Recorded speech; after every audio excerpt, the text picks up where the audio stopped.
Welcome to the October 2013 episode of Iowa City in Focus. I'm your host, Mary Bryant. Have you noticed that the leaves have started to change? As we get deeper into fall, you'll be able to get a gorgeous view of the autumn colors out here at the Terry Trueblood Recreation Area, which is now open.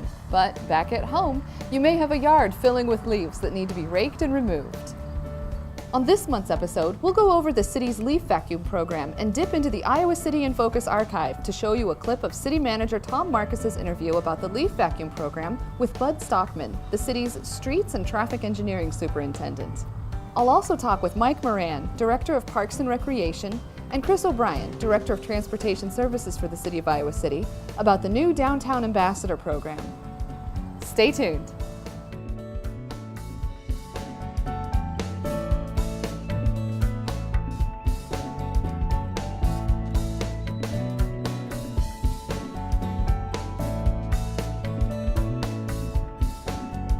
Today I'm talking with Mike Moran, the Director of Parks and Recreation, and Chris O'Brien, the Director of Transportation Services here at the City of Iowa City. And we're talking about the downtown ambassadors that you may have seen showing up around the downtown recently.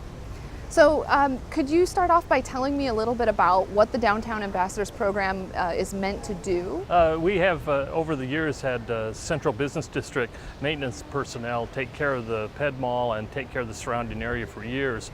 And we combined with forces with Transportation Services and with the Iowa City Downtown District to combine services so that we had more people down here to do the same type of things, but also to act as ambassadors so that they could answer questions, be a welcoming presence here in the Ped Mall.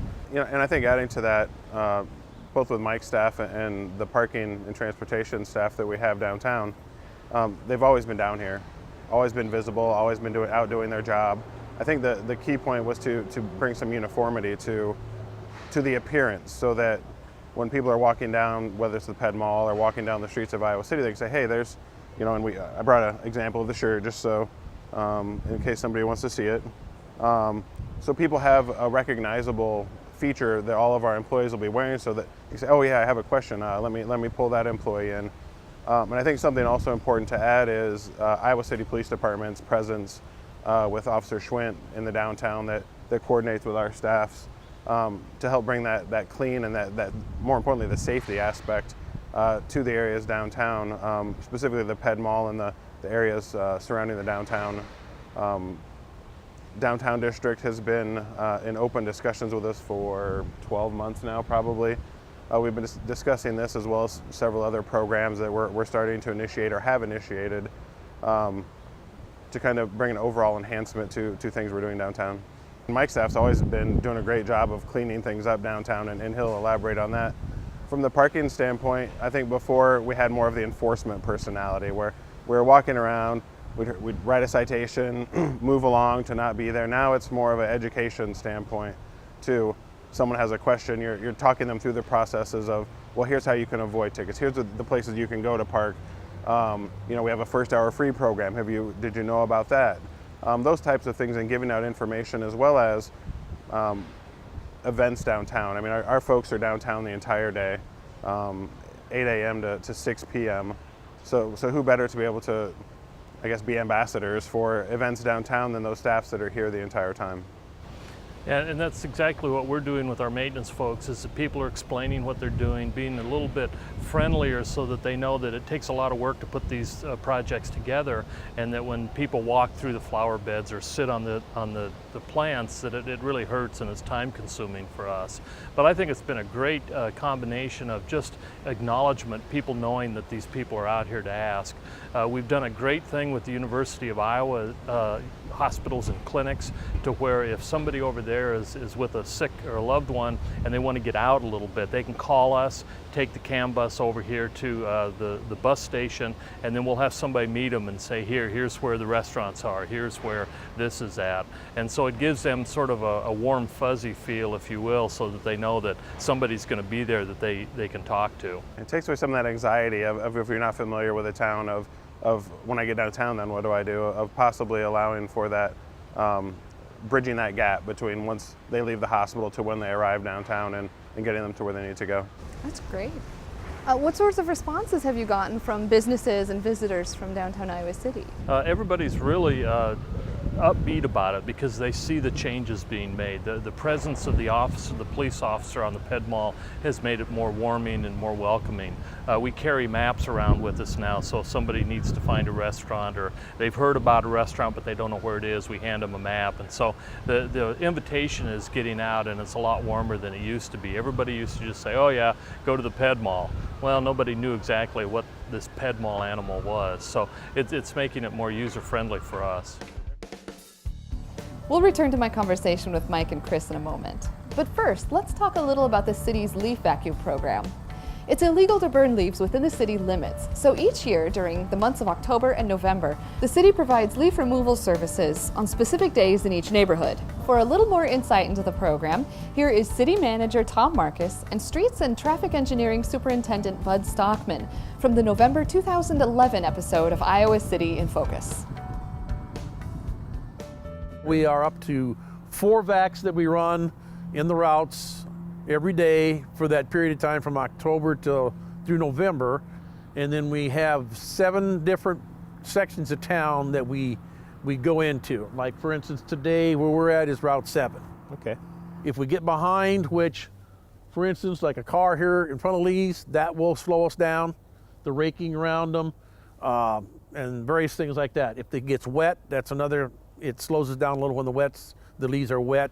When they're dry like today, it's a perfect environment for the leaf vac. You see here, this is a vac unit coming. There is a vac hooked to the back. They go along the streets. The vac picks up the leaves. It's a very powerful machine. It does a real good job. These leaves are hauled from here to the city landfill, which are put into the compost out there. We do have a couple farmers around just outside of town that will take up to 100 loads of leaves themselves. They use it to spread on their fields, and it's, here again, it's like a compost. It breaks down. A lot of people want to put brush in a pile. That is a no-no. We'd prefer that they don't put any sticks and garden waste in there because that will plug the machine up. The thing that really helps us more than anything is when the people rake their leaves, like I say, try to keep the sticks and debris out of it. Get it out to as close as they can to the curb without going into the street itself. Our machine will reach out 6-7 feet, but it's a lot easier if they're within the first 3 to 4 feet. Pile them as high as you want. That helps us too because this machine will pick them regardless of how high they are. Width is a deal. We have rakers that go along, but it saves us time if we don't have to do a lot of raking. You know, the property owners, we appreciate the more they get them out to the street, the better we like it. And I know last year I even got a few calls at the end of the season. Why can't you come back out and pick up the leaves at this point? And what happens, of course, is some of these units, these trucks that have the vacs loaded on them, they are converted into snowplow units. And at some point you make that conversion. That's what you're talking about a little bit earlier about Thanksgiving. And so at some point the season has to come to an end, and then we do a little pickup maybe next spring. Usually by the end towards Thanksgiving, we are pretty well caught up. But yes, there is still leaves out there after Thanksgiving. So we do not schedule anything after Thanksgiving. We, as time allows, and weather allows, we will make another pass over the city after Thanksgiving, the first week in December, and pick up all the leaves that are out there. Well, thanks, Bud. I appreciate you sharing this information, and I think our public truly appreciates the work of your crews in helping get these leaves out of their yards and off to compost and recycled in a good way. Check out www.icgov.org/leafvacuum to find out your neighborhood's scheduled pickup days and for more information. And now let's return to my conversation with Mike Moran and Chris O'Brien for more on the Downtown Ambassadors Program. Can you give me a preview of some of the things that could happen down the line or ideas you have? Yeah, we carry around handheld devices that have the ability to get internet access to. So you can actually, I think the next thing will be, as you're giving directions, to be able to show someone a map or potentially print out a map with directions. The next step of that is, do you get businesses to cooperate and you give, I don't want to say coupons, but would that be the next evolution? And we're not there yet, but we're starting to think of, okay, what's the next? What could we do to to encourage people to go different places. And on the maintenance standpoint, what's going to be nice with us is to use those same kind of technologies, only to share information about where maintenance needs are. If we have graffiti that's popped up in an alleyway, or if we have graffiti that's popped up on a sidewalk, somebody can take a picture of it and send it to us and say, here it is. And then that way we don't have to go hunting for it or looking for it. We can go take care of immediate problems all the time. Or if somebody just notices something, they can just text us and say, hey, you know, there's a street light out at some corner. So I think the technology thing is what's going to improve our togetherness for years to come. I say that's one of the great things about coordinating with Mike's folks is our enforcement staff who they don't carry any cleaning supplies or anything with them, might see something. If we can find that way to communicate with Mike, say, hey, I was right at the entrance of the Ped Mall off of Washington Street and I noticed this. You know, they can maybe get right over there to take care of it, or they say, hey, I noticed a meter that was malfunctioning on at this location, and we can get right out to fix that. So I think having that communication and opening up those gaps have been something that's been beneficial as well. Yeah, I'm really glad to see how well this collaboration between departments within the city is going. Do you do a lot of collaboration together? Probably certainly more now than we did before. I think as you're starting to trying to become more efficient, utilizing as many resources as you can, whether it's equipment, whether it's, you know, there's parking issues out in a lot that's out of our normal jurisdiction, and Mike can just give us a quick call and we can head out to those locations. Utilizing each other's sweepers, utilizing each other's handheld equipment to help take care of things that occur. If there's a big event, do you need assistance in cleaning things up? I think those are areas where we've started to collaborate more. Snow removal is one where we've always collaborated. To try to make sure we get all the areas of the downtown ready once we get a snow, but I think we're starting to see it expand into just every day. It's kind of a natural occurrence now. So, you know, we've always had the farmers market. So there's places where we've, I think, crossed paths, but it's never been, I guess, as coordinated an effort and as focused as it is now. It's great that you can collaborate within the city. Do you collaborate then with the downtown district? Collaboration with the downtown district was the impetus for getting this started. They've decided that they want to make this downtown district more friendly, and they want to get rid of some of the old sayings that they keep hearing about how it's not very family friendly and all that. So they were really the ones that came to us with this idea, and then we sort of worked through how we could make this work.